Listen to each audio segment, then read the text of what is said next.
మామూలుగా వేరే రాజకీయ పార్టీలు అయితే ఇంతసేపు కూడా నిలబడేటువంటి పరిస్థితులు కాబట్టి గట్టిగా చెప్పండి, పోలవరం పూర్తి చేసే ప్రయత్నం చేయాలా?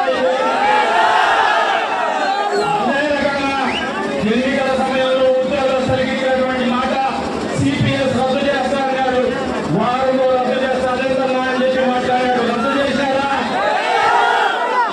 మహిళలకు ఇచ్చినటువంటి మాట మద్యపాన నిషేధం చేసి మాత్రమే ఓటు అడుగుతాను, ఎన్నికల్లో పోటీ చేస్తాడు.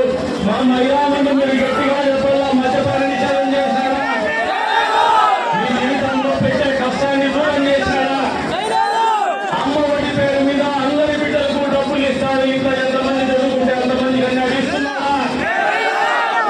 అదే విధంగా మీ అందరికీ కూడా నిత్యావసర వస్తువులు నూనె రేటు పెరిగిందే లేదా? మీకు గ్యాస్ రేటు పెరిగిందా లేదా? పెట్రోల్ రేటు పెరిగిందా లేదా? డీజిల్ రేటు పెరిగిందా లేదా? వచ్చే లాభం ఏందో ఒక్కసారి ఆలోచన ఏ మాత్రం కూడా ఉండేది మన జేబుల నుంచి కన్నలేసి మళ్ళీ డబ్బులు పెట్టేస్తున్నాడు. మద్యపాన నిషేధం చేస్తా అని మాట్లాడి అక్రమ మద్యం వ్యాపారిగా ఒక ముఖ్యమంత్రి అవతారం ఎత్తినటువంటి పరిస్థితి బహుశా భారతదేశ చరిత్రలో ఎప్పుడు లేదు. ఈసారి మాత్రమే జగన్మోహన్ రెడ్డి బాగా ఇద్దరు కూడా అక్రమ మద్యం వ్యాపారం చేసి డబ్బు సందులు కూడా పెట్టుకున్నారు. ఆ డబ్బులే ఈ రోజున విచ్చలవిడిగా ఎన్నికల్లో ఖర్చు పెట్టాలని ఆలోచనతో ఉన్నారు.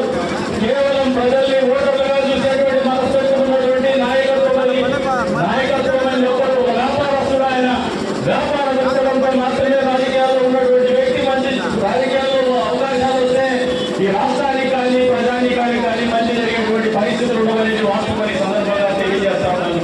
ఈరోజు తలుపుల మండలాన్ని ఆలోచన చేసుకోండి.